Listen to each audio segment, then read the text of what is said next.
February 19ರಂದು ತ್ರಿಭಾಷೆಯಲ್ಲಿ ತೆರೆಕಂಡು ಸದ್ದು ಮಾಡಿದ cinema ಅಂದರೆ ಅದು ಧ್ರುವ ಸರ್ಜಾ ಅಭಿನಯದ ಪೊಗರು. ಆರಂಭದಿಂದಲೇ ಸಖತ್ ಹವಾ ಕ್ರಿಯೇಟ್ ಮಾಡಿದ ಈ ಚಿತ್ರ ರಿಲೀಸ್ ಬಳಿಕ ಕೋಟಿ ಬಾಚಿದ್ರೂ ಪ್ರೇಕ್ಷಕರಿಂದ ಮಿಶ್ರ ಪ್ರತಿಕ್ರಿಯೆ ವ್ಯಕ್ತವಾಗಿತ್ತು. ರಿಲೀಸ್ ಆಗಿ ಚಿತ್ರಮಂದಿರದಲ್ಲಿ ಪ್ರದರ್ಶನ ಕಾಣ್ತಿರುವಾಗಲೇ ಹಿಂದಿ ಕಿರುತೆರೆಯಲ್ಲಿ ಕಮಿಂಗ್ ಸೂನ್ ಜಾಹೀರಾತು ಬಂತು. ಆ ಬಳಿಕ ಕನ್ನಡದ ಕಿರುತೆರೆಗೂ ಎಂಟ್ರಿ ಕೊಟ್ಟು ಬಿ ಟೌನ್ ಟೆಲಿಪರದೆಗೂ ಲಗ್ಗೆಟ್ಟಿತ್ತು. ಬಾಲಿವುಡ್ನಲ್ಲಂತೂ ಚಿತ್ರವನ್ನು ಪ್ರೇಕ್ಷಕರು ಅಪ್ಪಿ ಮುದ್ದಾಡಿದ್ದಾರೆ.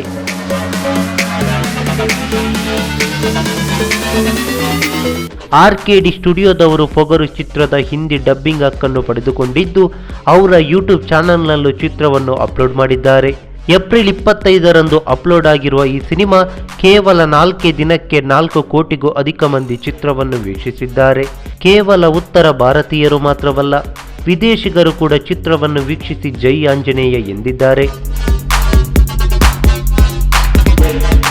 ನಾನು ಒಡಿಸ್ಸಾ, ನಾನು ಮಹಾರಾಷ್ಟ್ರ, ನಾನು ಗುಜರಾತಿ, ನಾನು ಅಸ್ಸಾಮಿ, ನಾನು ರಾಜಸ್ಥಾನಿ ಎಂದು ಒಂದಿಷ್ಟು ಮಂದಿ ಕಾಮೆಂಟ್ ಮಾಡಿ ಹಾರ್ಟ್ ಸಿಂಬಲ್ ಅನ್ನು ಹಾಕಿ ಚಿತ್ರದ ಬಗ್ಗೆ ಮೆಚ್ಚುಗೆಯನ್ನು ವ್ಯಕ್ತಪಡಿಸಿದ್ದಾರೆ.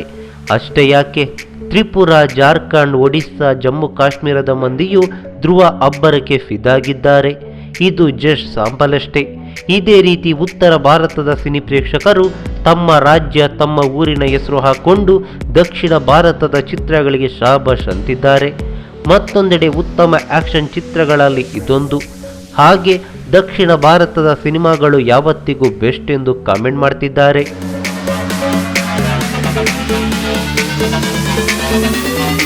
ಈ ಮಾಹಿತಿ ನಿಮಗೆ ಇಷ್ಟವಾಗಿದ್ರೆ ಲೈಕ್ ಮಾಡಿ, ಶೇರ್ ಮಾಡಿ, ಹಾಗೆ ನಿಮ್ಮ ಅನಿಸಿಕೆ ಅಭಿಪ್ರಾಯಗಳನ್ನು ಕಾಮೆಂಟ್ ಬಾಕ್ಸ್ನಲ್ಲಿ ಬರೆಯಿರಿ. ನೀವು ನಮ್ಮ ಕೋಸ್ಟಲ್ ಕನ್ನಡ ಯೂಟ್ಯೂಬ್ ಚಾನಲ್ಗೆ ಸಬ್ಸ್ಕ್ರೈಬ್ ಆಗಿಲ್ಲ ಅಂದರೆ ದಯವಿಟ್ಟು ತಕ್ಷಣವೇ ಸಬ್ಸ್ಕ್ರೈಬ್ ಬಟನ್ಗೆ ಕ್ಲಿಕ್ ಮಾಡಿ. ಹಾಗೆ ನಮ್ಮ ಪ್ರತಿ ಅಪ್ಡೇಟ್ಸ್ಗಳನ್ನು ಶೀಘ್ರದಲ್ಲೇ ತಿಳಿಯಲು ಪಕ್ಕದಲ್ಲಿರೋ ಬೆಲ್ ಐಕಾನ್ಗೆ ಕ್ಲಿಕ್ ಮಾಡಿ. ಹಾಗೆ ನಮ್ಮ ಹೆಚ್ಚಿನ ಅಪ್ಡೇಟ್ಸ್ಗಳಿಗಾಗಿ ಕೋಸ್ಟಲ್ ನೆಟ್ವರ್ಕ್ ಫೇಸ್ಬುಕ್ ಪೇಜ್ಗೆ ವಿಸಿಟ್ ಮಾಡಿ. ಧನ್ಯವಾದಗಳು.